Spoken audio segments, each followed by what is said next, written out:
Estimados estudiantes, nuestros saludos para todos y sean bienvenidos a la actividad orientadora de hoy. En la clase anterior se presentaron elementos introductorios al módulo La psiquis en el proceso salud-enfermedad, el carácter, reflejo y subjetivo de la psiquis, así como a la formación y el desarrollo de la conciencia. Hoy nos referiremos al carácter sociohistórico de los procesos psicológicos y en particular a los procesos cognitivos, que son los que nos permiten conocer el mundo que nos rodea y orientarnos dentro de él. Al concluir el estudio de estos contenidos, serán capaces de explicar el carácter sociohistórico de los procesos psicológicos en el proceso salud-enfermedad e interpretar la relación entre lenguaje y cognición en las conductas humanas ante la salud.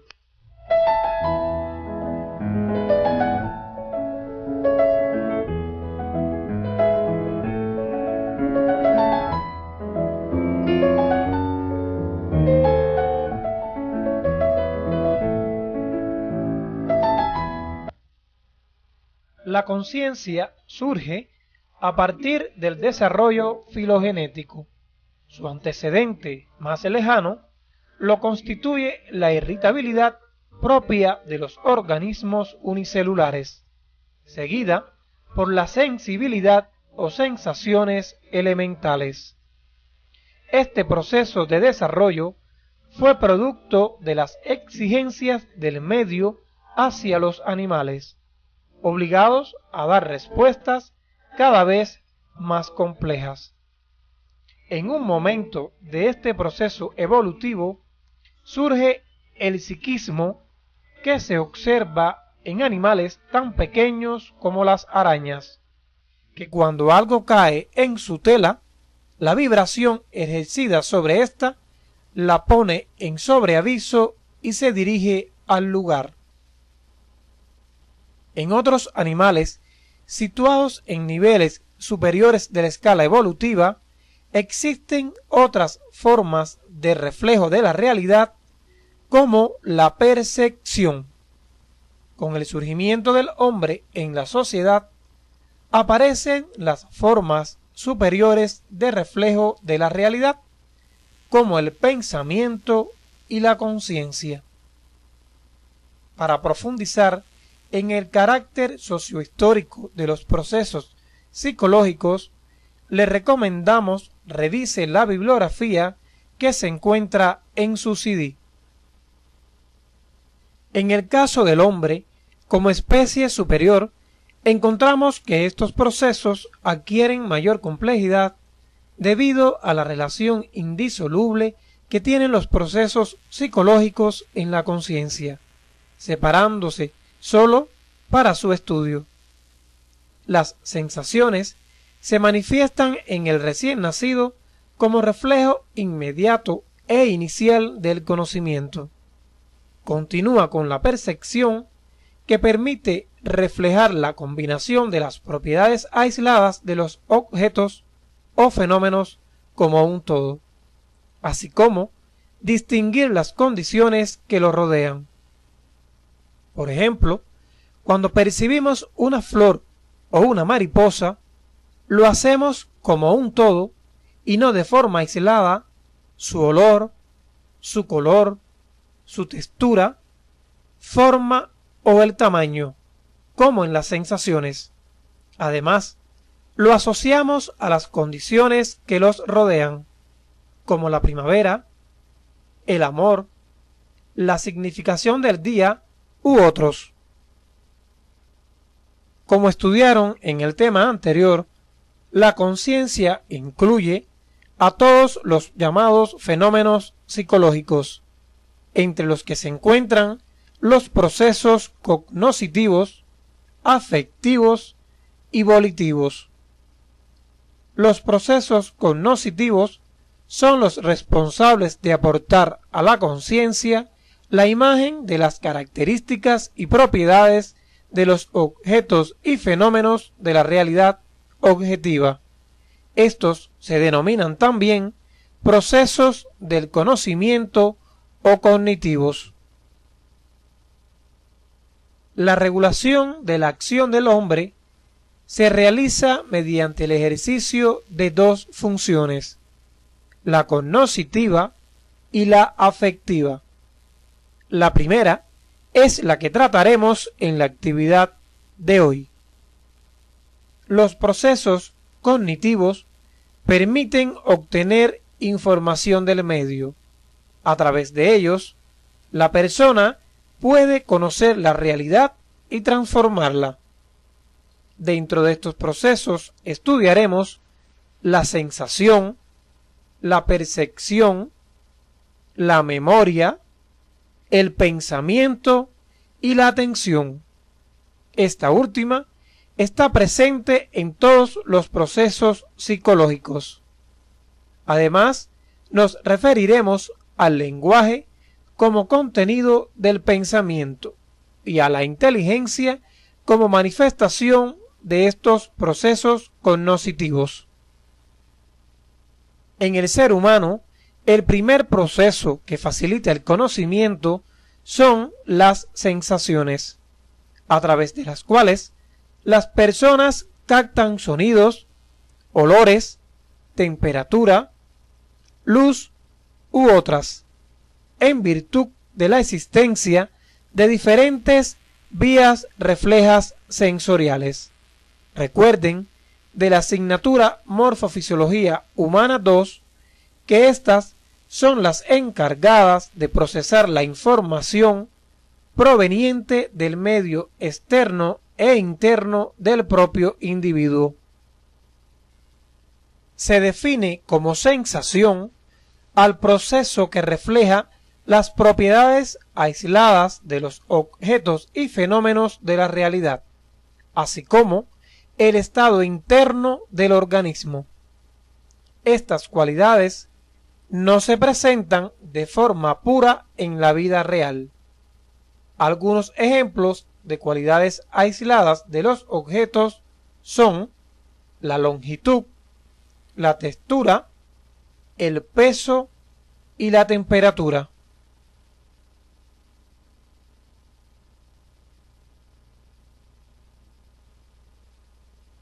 Las sensaciones se clasifican atendiendo a la ubicación de los receptores, por lo que pueden ser ecteroceptivas, propioceptivas e interoceptivas. Las ecteroceptivas se corresponden con las sensaciones que se reciben a través de los receptores ubicados en la superficie del cuerpo, provocados por estímulos a distancia o por contacto, y son los llamados comúnmente órganos de los sentidos.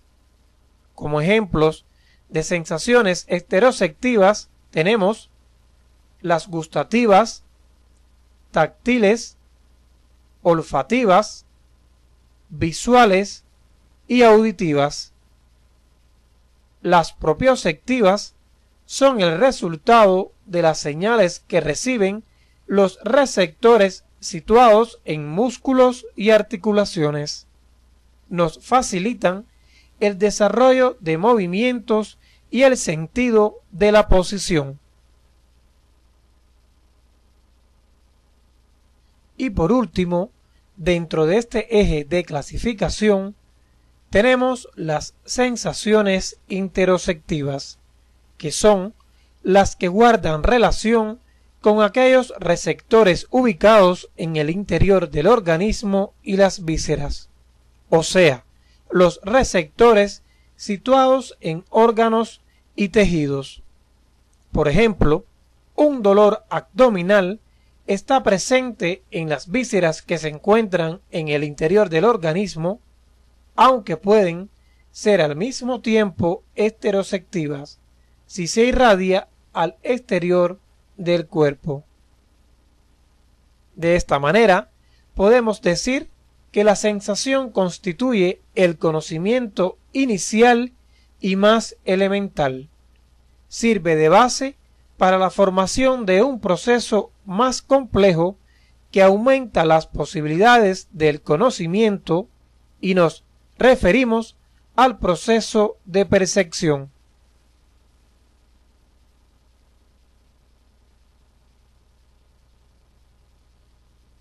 La percepción es el proceso encargado de integrar en un todo las cualidades aisladas que la sensación ha captado provenientes de la realidad objetiva, formando imágenes concretas e inmediatas. Se pueden clasificar en visual, auditiva, táctil, entre otras, según el analizador que predomine en el proceso. Lo característico es que se produzcan percepciones complejas donde intervienen varios analizadores. Por lo tanto, se habla de percepción del espacio, del tiempo y del movimiento.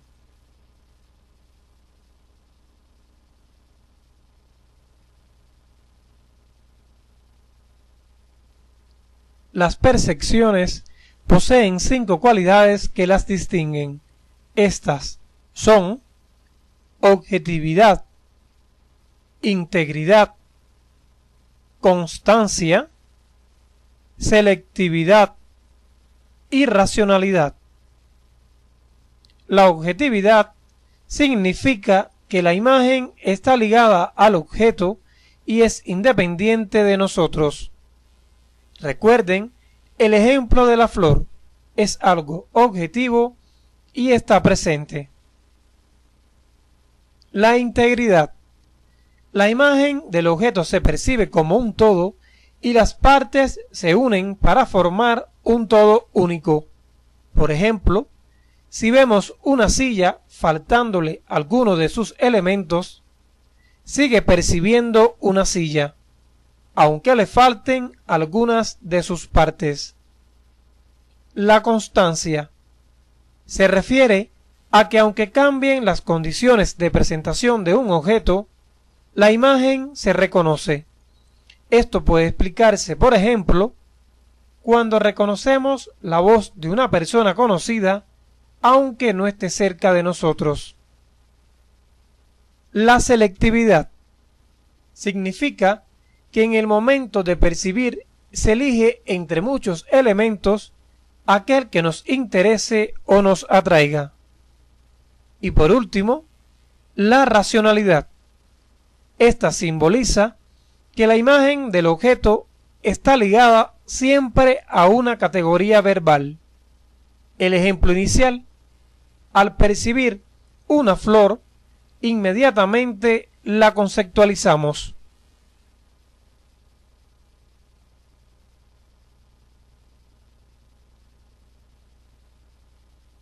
Es importante señalar que la percepción recibe influencias favorables o desfavorables de nuestros sentimientos, de las experiencias y los conocimientos acumulados por la persona. A esta característica se le denomina apercepción. Un ejemplo de apercepción es cuando se establece una relación médico-paciente favorable. La percepción del profesional que tiene el paciente fue positiva, por eso regresa a la consulta. Lo contrario ocurriría si la relación no fuese satisfactoria. Cuando la percepción se realiza de forma prolongada, planificada e intencional, constituye una observación, método general de la investigación empleado con frecuencia para la identificación y solución de problemas en las personas, la familia y la comunidad.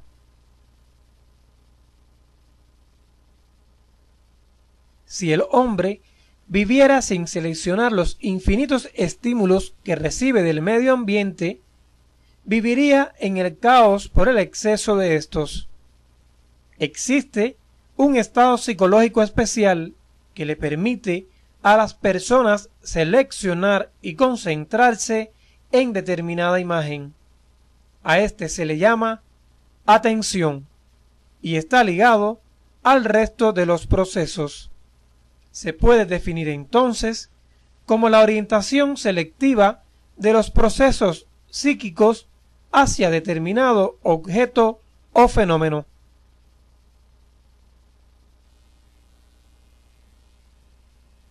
La selección de un objeto o fenómeno al cual se dirige la atención se produce por el influjo de la motivación y de sus características. Estas dos cualidades permiten clasificar la atención en voluntaria e involuntaria.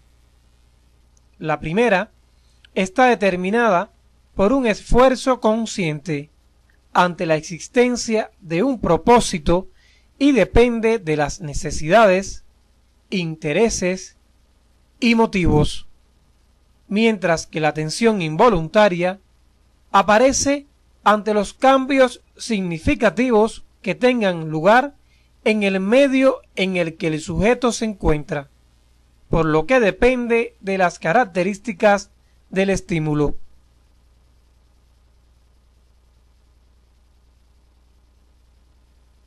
La memoria es un proceso cognoscitivo de importancia vital, muy relacionado con la percepción y el pensamiento. Se define como el proceso que nos permite conservar y reproducir las huellas de una experiencia anterior y reaccionar a las señales y situaciones que han dejado de actuar directamente sobre el hombre.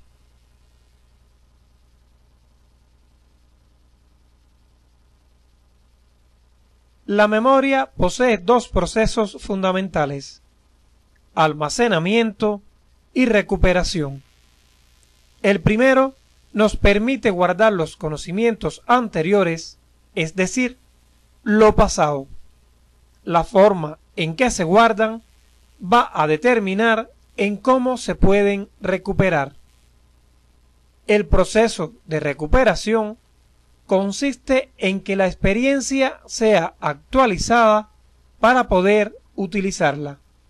Por ejemplo, si el estudiante realiza cuadros sinópticos a la hora de estudiar, podrá almacenar los contenidos y recuperar los elementos teóricos de una manera más efectiva que si los estudia tal cual aparecen en los libros de textos. Es importante tener en cuenta que existen varias formas de clasificar la memoria. Una de ellas es teniendo en cuenta el tipo de almacén de la información y la otra es según el tipo de actividad que realiza el hombre, es decir, voluntaria e involuntaria. Esta última, ustedes podrán estudiarlas en la bibliografía que aparece en su CD. Según el tipo de almacén, la memoria puede clasificarse en memoria sensorial, memoria a corto plazo y memoria a largo plazo. La memoria sensorial es el lugar al que acceden todos los estímulos, donde se hace una copia fiel y se codifican. Este registro es igual al estímulo como una fotocopia. Si el estímulo es visual, el registro será una imagen mental fotográfica. Si es sonoro idéntico, será una imagen mental sonora. Esta información dura aproximadamente un segundo o menos y tiene capacidad limitada. Al entrar información nueva, desaparece la información anterior.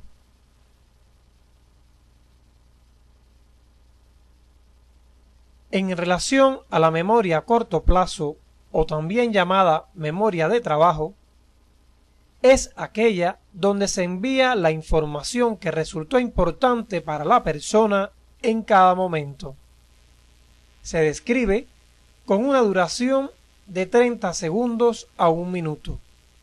Si es significativa para la persona, pasa a la memoria a largo plazo, y si no lo es, desaparece. Un ejemplo de esta memoria es cuando a un estudiante se le pregunta de inmediato ¿qué es la memoria? Durante 30 segundos a 1 minuto, esta respuesta se encuentra en la memoria a corto plazo. Si este contenido resulta importante para él, pasa a la memoria a largo plazo, o sea, permanece durante un largo periodo de tiempo. Otro ejemplo es cuando se observa una video orientadora y al finalizar esta puede darse cuenta que no la recuerda en su totalidad, solo algunos fragmentos, porque estos pasaron a la memoria a largo plazo, ya que les fueron significativos y llamaron su atención. El resto estuvo en la memoria a corto plazo y desapareció. Si usted quiere recordarlo, tendría que volver a ver la video orientadora o revisar la literatura relacionada con el tema. En relación a la memoria a largo plazo, es aquella que tiene una capacidad aún desconocida y la información puede estar almacenada durante mucho tiempo, en ocasiones muchos años. Un ejemplo de esta puede ser recordar algunas cosas o sucesos ocurridos en nuestra primera infancia, y sin embargo, otras no las recordamos. A modo de resumen, podemos decir que la memoria sensorial sirve para que la información esté presente el tiempo necesario para darnos cuenta y poder seleccionarla, pasarla a la memoria a corto plazo para ser utilizada o enviarla a la memoria a largo plazo si nos interesa conservarla. Los contenidos almacenados en la memoria se presentan en diferentes formatos, como son en forma de imágenes mentales. Estas son imágenes de objetos como pueden ser una pelota, un búcaro, un automóvil, una casa. Otro formato es el verbal o lingüístico, donde las representaciones son en forma de palabras, frases u oraciones. Y por último, la representación proposicional o abstracta, que consiste en juicios o formulaciones lógicas, como por ejemplo, cuando conceptualizamos y diferenciamos a través de un juicio que el gato es un animal, el hombre es un mamífero, la silla es un mueble, la honestidad es un valor, entre otras.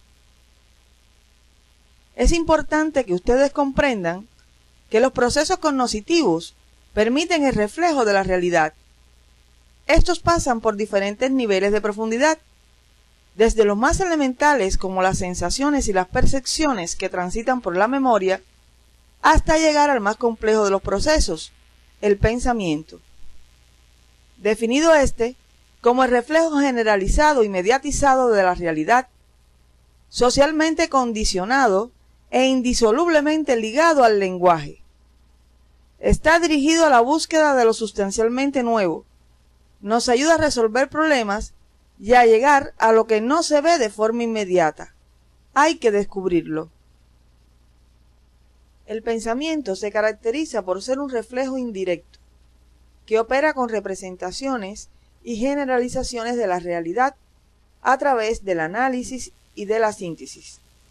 Es decir, no está dado directamente por los órganos de los sentidos. Por ejemplo, cuando un médico ausculta el aparato cardiovascular en un lactante y se escucha un sonido semejante a un soplo, percibido a través de nuestro sistema auditivo, nos representamos inmediatamente un problema cardiovascular. Surge del conocimiento sensible, pero lo rebasa. Es decir, la actividad mental se nutre del conocimiento de nuestras percepciones o sensaciones y va más allá.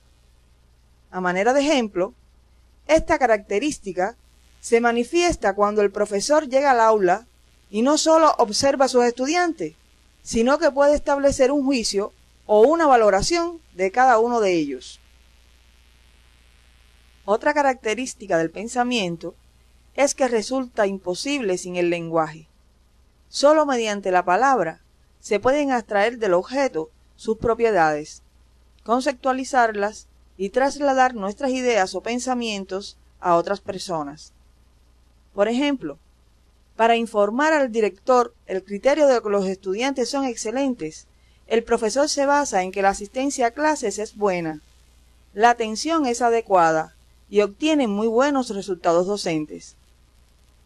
Por último, el pensamiento posee naturaleza social, dado al nexo estrecho que tiene con el lenguaje. El desarrollo intelectual se realiza necesariamente en el proceso de asimilación de conocimientos elaborados por la humanidad, en el transcurso de su desarrollo histórico-social.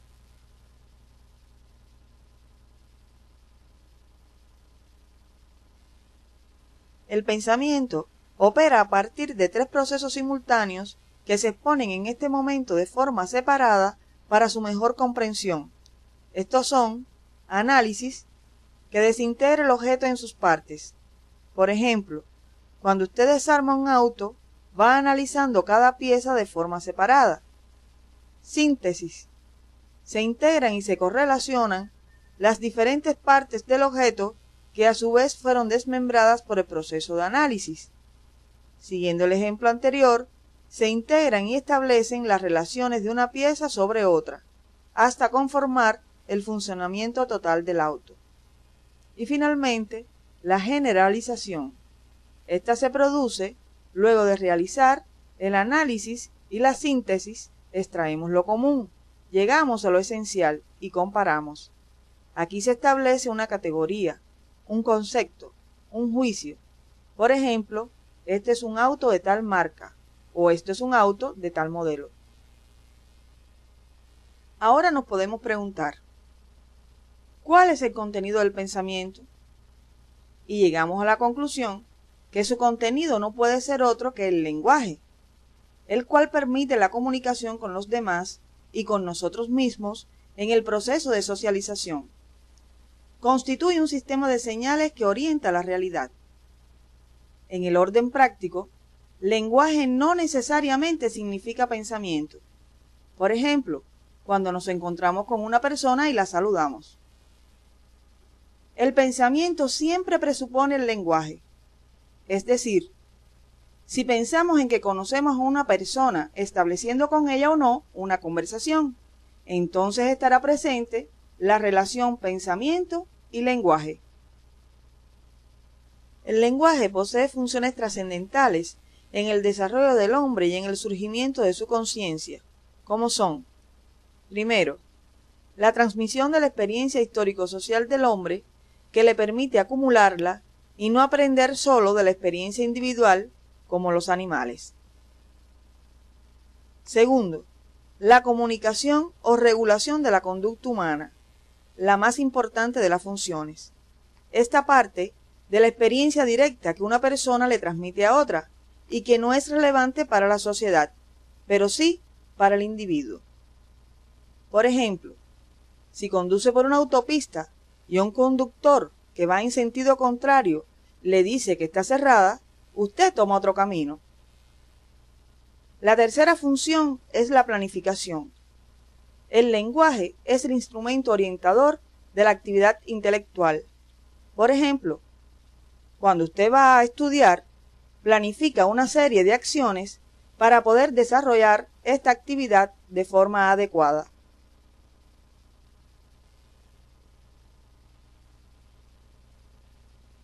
Los procesos cognitivos son comunes a todos los hombres. pero en cada persona tienen una manifestación, una expresión particular, una eficacia que los caracteriza, y en ese sentido hablamos de inteligencia, la que se define como aquellas propiedades que permiten la realización exitosa de actividades dirigidas a la asimilación de productos de la cultura o la producción de ellos. O sea, aquellas que explican cómo aprender, cómo comprender el mundo y cómo producir una obra. Por ejemplo, crear un libro o una obra de arte. Existen dos criterios fundamentales en la determinación de la inteligencia. Uno relacionado con el aspecto genético y otro de naturaleza ambiental o social. Los que apoyan la naturaleza genética o innata plantean que posee un carácter heredado y por consiguiente las diferencias individuales se producen por la herencia, las cuales se cuantifican a través de los test psicométricos, los que nos permiten medir el coeficiente de inteligencia de una persona. Los que plantean que la inteligencia tiene una naturaleza ambiental o social, consideran que ésta surge de los intercambios con la familia, la educación y el medio ambiente. Este es un enfoque cualitativo, basado en la estimulación de mecanismos y estructuras que la integran, y así potenciar un trabajo de formación para mejorar el rendimiento de personas supuestamente menos dotadas. En este momento pudiéramos preguntarnos, ¿somos inteligentes para unas cosas y para otras no? La respuesta a esta inquietud está dada en los enfoques contrapuestos que han existido en relación a la inteligencia. La inteligencia general, llamada factor G o enfoque tradicional, explica que existe una inteligencia global o única que predice el éxito de la actividad por el valor cuantitativo del coeficiente intelectual, explicando el éxito en todo o el fracaso en todo. El otro tipo de inteligencia reconocida son las inteligencias múltiples. A diferencia de la inteligencia general, que plantea una capacidad única para el desarrollo exitoso de la actividad, existe otra concepción que plantea la existencia de múltiples capacidades, como un abanico de inteligencias, reconociendo 7 tipos diferentes. La lógico-matemática, relacionada con el pensamiento científico y matemático, asociado al razonamiento deductivo. La inteligencia lingüística, frecuente en los poetas y repentistas, que se asocia con el razonamiento verbal. La espacial, presente en pintores, ingenieros, marinos y diseñadores. La inteligencia musical, dada por el sentido del ritmo y las habilidades para tocar instrumentos, propia de músicos y sonidistas. La cinético-corporal, presente en acróbatas, bailarines y deportistas. La inteligencia interpersonal, que es la facilidad para interactuar mejor con el contexto social, para entender a sí mismo y a los demás. A este tipo de inteligencia se le asocia con la llamada inteligencia emocional.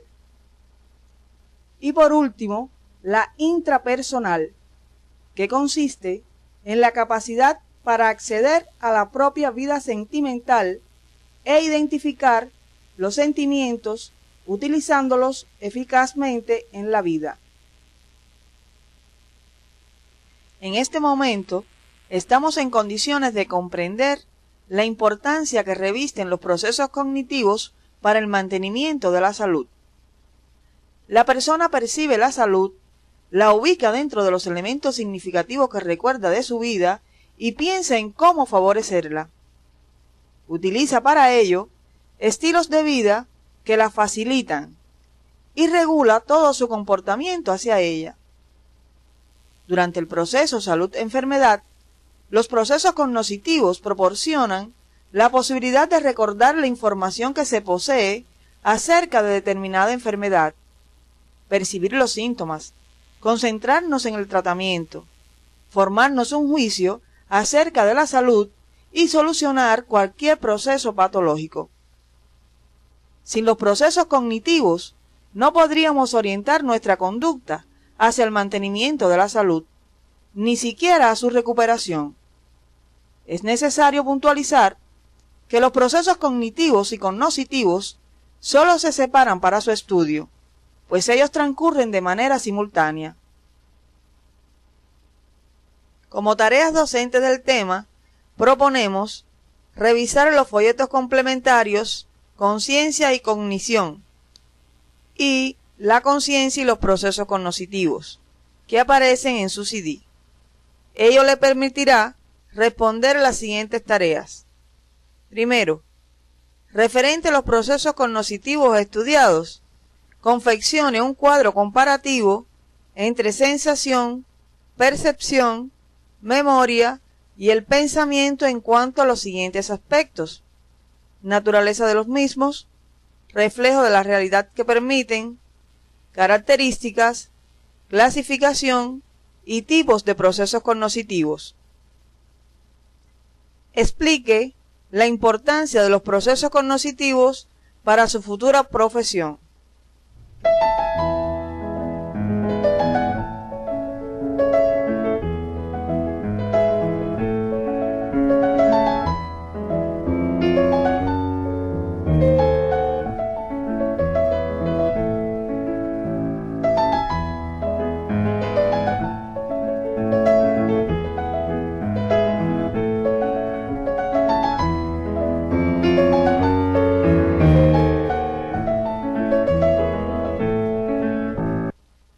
Segunda tarea.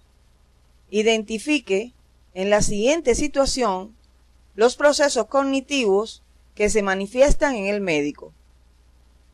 Al consultorio llega un paciente angustiado, refiere fuerte presión en el pecho, palpitaciones y falta de aire, casi siempre relacionado con mucha carga de trabajo. El médico lo escucha atentamente y formula preguntas acerca de su trabajo y relaciones familiares. Luego realiza el examen físico e indica los complementarios necesarios. Al analizar los resultados, recuerda las normas para diagnosticar una hipertensión y establece el diagnóstico de cardiopatía hipertensiva. Finalmente, le indica tratamiento y le programa reconsulta.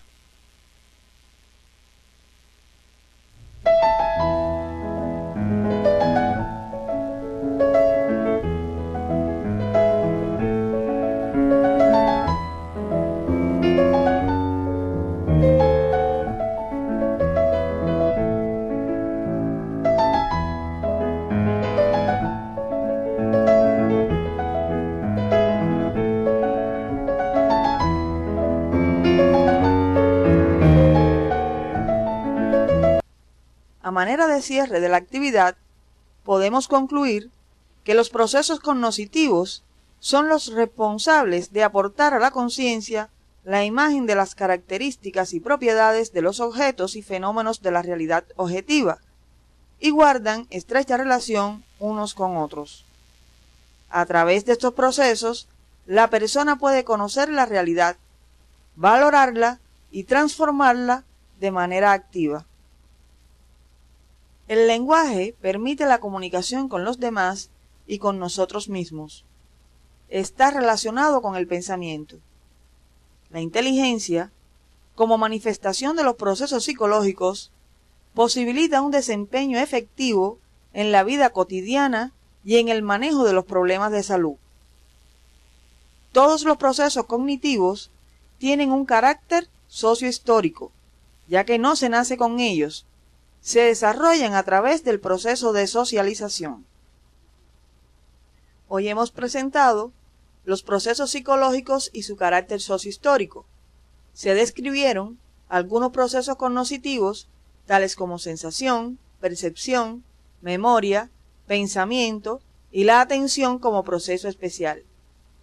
Además, se presentó el lenguaje y su función en la psiquis, la inteligencia como manifestación de los procesos cognitivos y la relación de estos con el proceso salud-enfermedad. En la próxima actividad orientadora, corresponde tratar los contenidos relacionados con los procesos afectivos o valoraciones que se hacen acerca de los objetos o situaciones percibidas, y los procesos volitivos que explican la decisión y el esfuerzo en la actividad del hombre.